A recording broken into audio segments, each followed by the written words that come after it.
24 minutes before 10 o'clock. Thank you for tuning in. Interesting coincidence just now on that ABC News report. It was talking, I guess they did a survey, and HTML was often identified as a sexually transmitted disease and not a computer code. And gigabytes, I think it was the word they used, was a bug or something. And what was the other one? And software was comfortable clothing. It's kind of a funny report. Do you know, I remember when I was in sixth grade, the English teacher we had at that time asked us all to write the Pledge of Allegiance. Mm-hmm. And I remember being the one student, if I can brag, just about my sixth grade accomplishment, who got it mostly right. Oh, good for you. But not completely right. Oh. Now, keep in mind, we had been reciting the Pledge of Allegiance since kindergarten, I would assume, right? I don't think we ever went a day in school without saying it. Mm-hmm. And I wrote the first words this way. I got it right. I spelled it right. Pledge, I got it right. And then allegiance. This is what I spelled. ALLEGIONS. I remember sitting there thinking, what am I actually saying? I pledge all legions. Okay, that must be what it is. So that was the only thing I had wrong in the whole thing. Mm-hmm. And obviously, we're not pledging all legions. Yeah, right. Whatever that would even mean. We're pledging allegiance. And allegiance happens to be in the next book we're going to talk about. It's a book of words, 100 words to be exact. 100 words every fourth grader should know. And I, as a sixth grader, all those years ago, back in the 60s, did not know the word allegiance, apparently. Mm-hmm. So let's find out about this. And by the way, this is apparently a part of a larger series of books. And the one that I'm interested in getting is 100 words to make you sound great. Stephen R. Kleinedler is on the phone. He's a professional lexicographer and the executive editor of the reference group at Houghton Mifflin. Is it Mifflin? Harcourt, the publishers of American Heritage Dictionary and Webster's New World Reference Works. The book I have in my hands that we're going to focus on is 100 words every fourth grader should know. Stephen Kleinedler. Good morning, Stephen. Good morning. Thank you for having me on your show. It's a pleasure to talk to both of you. Oh, it's fun. You're ringing a bell for me. I feel like we've spoken to you before. It could be, right? Oh, I'm sure of it. You're in Gainesville? Yeah, I'm almost certain we have. Okay, good. Where are you? Where are you calling from? I'm calling from Boston, Massachusetts. Okay, all right. Well, thank you for being on the air. It's probably cold, I'm guessing. Am I right? Snowing? It's cold. It's not actually snowing at the moment for a change, but it's been a pretty brutal winter. Yeah. Brutal. There's a word. It's not one of the words in this book. So my story about allegiance, do you have many people who are already adults for a long time, as we are, that look at the book and say, you know what? I didn't know that one ever, or I didn't know it when I was in fourth grade? Yeah. I've in some of the hosts I've spoken with, there are a couple words in here, one in particular where at least a couple have mentioned that I didn't know that word. So by and large, I think they're words most adults would be familiar with. There might be a couple surprises, and we're setting the with all of these titles, we're setting the bar high. But all of these words are come from children's literature at that grade level. So it is the type of vocabulary that children who are being exposed to when they're reading at grade level. Oh, I didn't realize that part. Okay, so you literally went to the books that the children are reading, and you wanted to make sure that they know the meaning of the words they're reading. Correct, and we have quotations from classic children's author like Frances Hodgson Burnett, Lois Lowry, Madeline L'Engle, and also modern writers like Lawrence Yep and Karen Cushman. Here's a quote for the word malicious from Mary Norton, who wrote The Borrowers, which is a very famous children's novel. So we're looking at the children's literature and taking vocabulary items from them and familiarizing the reader with those words. So my next question is more philosophical, I guess, than anything. It's just your opinion. Once in a while, we'll have an author of a children's book on the show, or a young reader's book is what I would say. I don't mean to imply like the illustrated books for very young children, but the age you're talking about. Mm-hmm. And he or she, whoever the author is, will often say, I had to rewrite it after I submitted it. The publisher liked it, but said I was speaking above their heads. I had to change some of the words. Others were more rebellious, said I was told that, but I kept it that way anyway, figuring, well, the children can look it up. What is your thought on that? I mean, if a writer is going to write to that age group, should they be aware of the words that those children should know, or should they challenge the children to look up the words they don't know? I think there's a good striking a balance between the two. You don't want to, you don't want to be so obfuscatory that no one knows what you're talking about, but at the same time, you also don't want to make it so easy that the child gets bored and throws the book down. I'm a firm believer in setting the bar high. There are children's dictionaries and student dictionaries that children can use and refer to, and of course, with parental guidance. I think it's a very good way to bolster a child's vocabulary to introduce some words that might be slightly above grade level and as a challenge to them. So in any individual case, it would depend on the author and their market, but by and large, I think it's good to expose children to vocabulary through literature. Excellent. And I think you just used the word that I don't know. Obfuscatory, what is that? Oh, from the word obfuscate, to meaning to obscure the meaning of through. See? I didn't know that word. It actually, it's kind of funny because it more or less means what it's describing. That word describes what it actually does. To obfuscate, it means to make something so confusing or difficult that you can't understand it. Got it. Okay. I like the fact that the schools in our area especially continue on with the spelling bees, because it's not, it's extremely important for students to learn how to spell words, but in the course of learning how to spell a word, they will learn how to use it in context. Exactly. And I know national spelling bees now are also including definitional material, which I think is also helpful. It's hard to look at this as Rob and I are both 59, so it's hard to look at this at our age and wonder how well we would have fared at fourth grade. I can already tell you that allegiance wouldn't have been in my vocabulary. But some of these I wonder about. Yeah, and I'm a music lover or song lover, I guess you would say. And I will tell you that many words are in my vocabulary because they appeared in songs.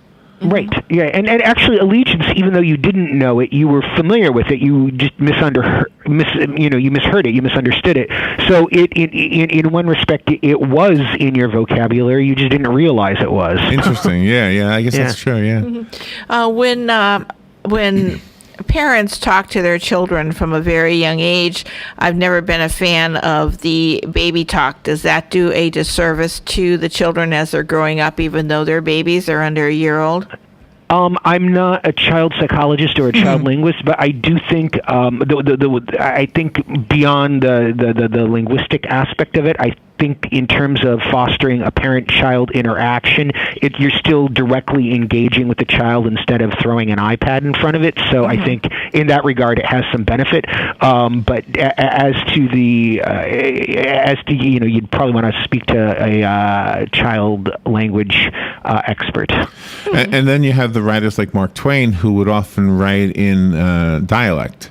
Oh yeah, which I can remember that. And what was the word before that makes it confusing? Obfuscate. And he would also, people like Lewis Carroll, Mark Twain to a lesser extent, would also invent words, which are now part of the language, as part of the lyricality and the fun that language can be. And just to clarify, you are a lexicographer. So that is correct. So explain what we use the word lexicon, and I guess we use it because we know it in context. I don't know that I really know the definition, though. Of lexicon. A lexicon can be as simple as a dictionary. It can also refer to the words used in a particular subject, the vocabulary that's particular to a trade or a profession, sort of like jargon, and it can also refer to linguistically all of the. I'm going to use a linguist term here called morphemes. If you look like a word at running. The word run is a morpheme. The ing suffix, that's a morpheme too. If you look at all of these items in a language as a collection, that is also a lexicon. Ultimately coming from the word lexis in Latin, meaning word. And a lexicographer, word writer, it's a person who writes, edits, compiles dictionaries.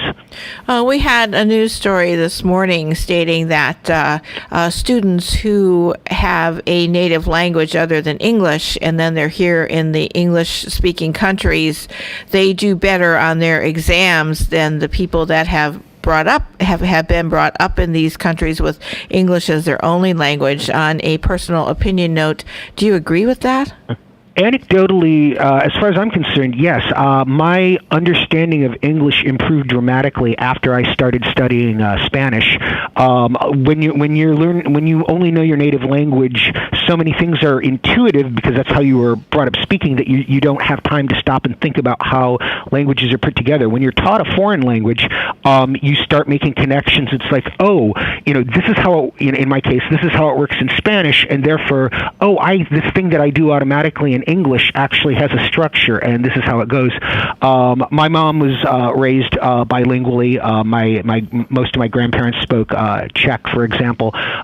So growing up, I was exposed to a lot of Czech, although I learned it later in life. But so I personally, I've been surrounded by other things growing up. But I do know from my personal experience, my understanding and knowledge of English improved dramatically when I started studying Spanish, and that's the same reason why some schools teach French or Latin or Greek or other languages. So I think it helps you understand language as a concept, the more languages you know. Oh, yeah, I absolutely agree with that. I think that's absolutely true. Yesterday was Mardi Gras. Yes. And French for Fat Tuesday, right? So I did have a silly question. Oh, I want to just tell you something. Once in a while, I'll see a word and I'll know exactly how I learned it. And one example is the word ajar, because my dad always had this joke that used to be a door. Now it's a jar. Yeah. Yes. And I remember as a kid going, "What?" Yeah. All right. That joke is also when is a door not a door? When it's a jar. Oh, really? Okay. Have you included any slang terms that have come to be accepted over the years in your book? In this specific book, there really isn't anything that I would consider to be slang. But of course, in our children's dictionary, student dictionary, in our regular dictionary for adults, we do include slang terms. Not a lot. I mean, we're not a slang dictionary, but slang that has kind of become widespread and used nationally will include that. Mm-hmm. The book is called 100 Words Every Fourth Grader Should Know. It's part of a series of books that each one has 100 words of different age groups, as well as words that can make you sound great. I'll have to get that one just so I can sound great. And we do have some phone calls coming in right now. People interested in chatting with you. Stephen R. Kleinedler is our guest, and he's a professional lexicographer. That is fascinating to me. Good morning. Thank you for waiting. You're on the air with Stephen. Good morning. Good morning. What's up, guys? Y'all got a lot of break. Y'all don't speak up. All right. I don't know. Do you have a question for our guest? Yeah, a question for y'all, for the guests here. Hey, sir, can you help people who have a problem speaking? What did he say? Problem sleeping? I don't know. I think that's what he said. Problem what? People who don't speak right, can you help them? Say that again? People who don't have good speaking ability, like putting together words. Oh, speaking ability.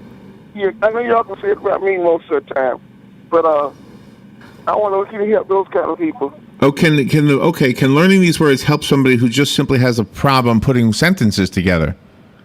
I think this book can be a part of a larger program. Certainly, one over time can improve one's vocabulary either by one way to start is by reading, whatever level you're at, and as you come across words that you're unfamiliar with, write them down or type them out and look them up, and every so often, whether it's every day or every week, come back to them. And the more you do that, the more likely you are to recognize them when you see them in print. And after you become familiar with them, you'll be able to then incorporate it into your speaking. And if you're uncertain about pronunciations, most online dictionaries nowadays also include, you can click on them and hear the word spoken aloud. So that can also be a help. Oh, that is cool. Just to give the listening audience an idea of what these 100 words are, I'm not going to read every one of them, but one of the words is quaver, Quaver. Mm-hmm. Now, I looked at it and I thought, I think I know what that means, but I wasn't sure. I looked at the definition, and I do. It's to be unsteady in pitch or volume as you're speaking, I guess. Oh, I never knew what the definition is. I never heard that word before. That is the one word almost every host I've spoken with has pinpointed as is that right? A word that he or she hasn't known. Yeah, that seems to be the number one. Oh, I didn't know that word for this book. But I'll put it to you this way. I'll say that I would be honest if I said I really wasn't sure. Mm-hmm. But if it was used in context, I think I would have no problem. Which is, and we show this quotation from the science fiction author Ursula K. Le Guin. When you hear the paragraph, when you read it, you can understand it from context almost. She's talking about this old man, this traveler who was older than any man then living. His voice quavered like the bird's voice when he spoke, welcoming him kindly. So you can see in the context that when you see it in the sentence, his voice quavered like the bird's voice, that kind of gives you a hint. It shows that you're talking about something to do with the production of sound, voice, that kind of thing. So if you kind of knew what it was and you read that sentence, you'd be like, yeah, I think that is what it is. And if you still aren't sure, you can look it up, which is part of the point of the book. And I mentioned a jar earlier, but you have the word jar here as a verb, as opposed to the vehicle for mm-hmm. putting jelly or something. Right. Yes, the verb sense, that means to shake something or to bump something, or in its related sense to startle someone. And we have a nice quotation there from Virginia Hamilton from the House of Dies Drury. What is that? The House of what? I'm actually not sure whether it's a person's name. It's either the House of Dies Drury or the House of Dies Drury. It's a person's name, and I'm not sure how it's pronounced, actually. Oh, okay. I see it here. Yeah, I see it on the facing page. Yeah. What this also helps people understand is the people that do sign language, because when the people do sign language, when they're doing it to each other, and they've done it all their life, and it's just second nature for them, that is their language, they can use the slang term signing and everything. But if a person's learning it, they learn the formal way to use it, and so they really can't substitute slang words. They have to instead of signing "that's right," they need to sign "that's correct." So this book also helps in that venue. Yeah, I see your point there. It's a succession of small steps as you acquire your vocabulary, and everyone needs to start somewhere, whether they're adults or children. For the adults, test yourself, see if you know the 100 words every fourth grader should know. I trust most of these, talk show listeners, and I'm not trying to kiss up to them. Trust me, I've known them for years. They're pretty smart. They're usually very smart, actually, and so I wouldn't be surprised if there was not a word in here that they didn't know. I'm sure they know all these words. Do you know what, when I was a kid, though, one word I was always confused about, and now it's be doing a talk show, it happens all the time, was liberal and conservative. Oh, yeah. And I don't know what grade I was in when that might have shown up, but my story about that is simple. I grew up in New York, and I went to the store with my friend Bobby, who was getting a gift for his father, and he was in the clothing department, and the woman said to him, "Is your father liberal or conservative?" And he said, "Well, he's liberal, but he dresses conservative." And so we got a tie. Yeah. And I was like, okay, maybe I get this now. I'm not so sure, but that was kind of one way. All right, let me go back to the phone. Thank you for calling. Good morning. You're on there with Stephen Kleinedler. Good morning. Very interesting topic. One of my favorite hobbies is word origins, and I was wondering if your book has the origins of the words that you're using. This specific book, 100 Words Every Fourth Grader Should Know, does not. However, many of the more adult books in the series do, and certainly our dictionary, of course, does. One of the things the American Heritage Dictionary is known for, in fact, is its extensive etymology program, often taking the history of words back to Proto-Indo-European where possible. Very good. Okay, and we'll take another call. Good morning. You're on the air. Good morning. This is a fascinating discussion.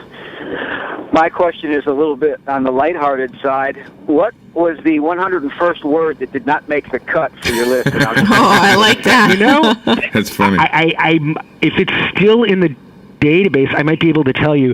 What we do, of course, is we come up with about 103 or 104 words, because as we're producing the book, sometimes the paging doesn't come out right, and the last couple fall out. You know, at some point we have to make the choice, but sometimes it depends on how the book is being paged. I'm sorry, I don't actually have that information readily available. It's a good question, but it's true. We start with like 100 or 104 or 105 words, because sometimes the way you've got the quotes centered and the items centered on the page, you just can't make a word fit, and that ends up being the one that gets cut. But that's a really good question. That is a good question. I'm guessing that because of your specialty, you hear guys like us and ladies like Robin often say things wrong or use the wrong word in the wrong place. Am I right?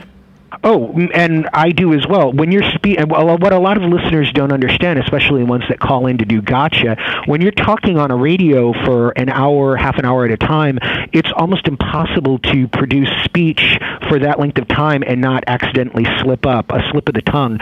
And I always, invite listeners who say, "Aha, you said this instead of this." I'm like, I challenge them to you try talking for half an hour and see if you cannot. You speak perfectly. Because you're coming up with what you're saying at the top of your head, you sometimes start a sentence, backtrack, start over. It's not as easy as it looks, as you certainly well know. So I think sometimes people just, cut your radio host some slack. They're doing a lot of talking. Thank you for that. Per se is one of them. I hear the expression per se used, and it sounds like it's used in the wrong place, although I'm not an expert. I just let it roll because I'm not going to be pointing it out to anybody. Because like you say, we make our own mistakes. Vernacular is another one. It's not in my vernacular. Is that exactly. Is there any right way to say that? Is that vernacular is the correct word there, and that's a good use of it. I mean, vernacular just refers to the everyday language, as opposed to what some might call the literary or the highfalutin language. So, oh really? Yeah. And per se, let's say, how can I use per se in the wrong way? There's a lot of ways one can say things the wrong way, but per se, which is spelled P-R-S-E, by the way, and not P-E-R-S-A-Y, just it means something that's intrinsic to itself, or sometimes when you would say in and of itself, you could also say per se. It's P-R-S-E? P-E-R space S-E. Oh, P-E-R space S-E. And what's P-E-R space S-E. It's from Latin per itself, by itself. Okay. Let's go back to the phone and say good morning. Thank you for calling. You're on there with Stephen Kleinedler. Good morning, sir. There was an entire diatribe that you could run through using, as I would call them, $10 words. And one of the words that sticks in my head was perambulate. To the edifice of whatever, and it went on, and it really tested your knowledge of words to interpret what was being said. But I thought that was very interesting. Unfortunately, that was stuff that did as young adults years ago, and it's long since left my head anyway. But I enjoy listening to you, and I thought this is something that we really all should know, is how to properly talk and pronounce words and understand their meanings. Thank you very much for your book. And you're welcome. Thank you, WOCA. You're welcome. All right, I have a copy of the book. It's not a big book. It's a small book. It's called 100 Words Every Fourth Grader Should Know. I will give this copy away to the first person who calls to ask for it. 622-WOCA is the WOCA Climate Control Source Hotline, so that's what you call us on to ask for the book. But we only have one, so the rest of us have to go buy it. Stephen, how do we do that? How do we buy it? any regular brick-and-mortar bookstore or online, and you can get more information at our website at ahdictionary.com, which also includes the entire American Heritage Dictionary if you want to look up anything. All right, let me give this one away real quick, and then we'll say goodbye. Good morning. You've got the book. Who's this? Anne. Anne, it'll be waiting for you. Thank you, Larry. Thank you. Stephen, fascinating topic, and I am going to get the book. 100 words to make you sound great, because, my vernacular is very limited. Gee, I even stumbled over that. Stephen Kleinedler, thank you for being on. Come back. Thank you so much for having me on. It was a pleasure speaking with both of you. Fun topic. We will take a little break and be right back. You're listening to WOCA News Talk 1370, Ocala's source for what's happening in today's hottest, up-to-date news and topics. Call 800-239-3837. Hi, I'm Leah Caruso with Strive Rehabilitation, inviting you to join me Thursday at 11 a.m. for Health Matters. Ocala Health and Strive have teamed up to bring you the latest information on good health services available to you right here at home. This vital information will help you make informed decisions about your health. So don't forget to join me here at 11 a.m. Thursday. It's news you can use from Ocala Health, Strive, and your friends here at WOCA. Hi, Robin. You look tired. I am. I've been running all over town. Why? Why not drive? I need to get this stupid document notarized. Well, that's easy. You need personal service. Duh, that's what I've been looking for. You need to go see Mark at the Personal Service Center. He can notarize that for you, make copies, fax it wherever, or send it out in the mail. Heck, he can even scan it and email it for you. Really? Where is he at? 2375 Northeast 25th Avenue, on the corner of Northeast 25th Avenue and 24th Street. You can call him at 789-6683. Personal Service Center. Thanks, Larry. We're not just the horse capital of the world. Ocala Marion County is now the hoops capital, too, thanks to the 2013 national champion CF Patriots basketball team. The McDonald Allstate Agency brings you the reigning kings of the court all season long right here on WOCA. Coach Tim Ryan and the Patriots look to defend their national crown and get set to host the state tournament this coming spring. The McDonald Allstate Agency brings you CF basketball only on WOCA, the source.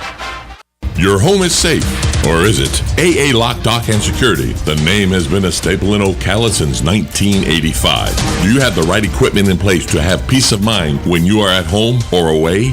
AA Lock, Dock, and Security has the right people to install and monitor your home or business. Call today for a free on-site security analysis. Call 867-1965. AA Lock, Dock, and Security, 219 Northwest 10th Street, 867-1965. Attention WOCA listeners, the travel industry is being turned on its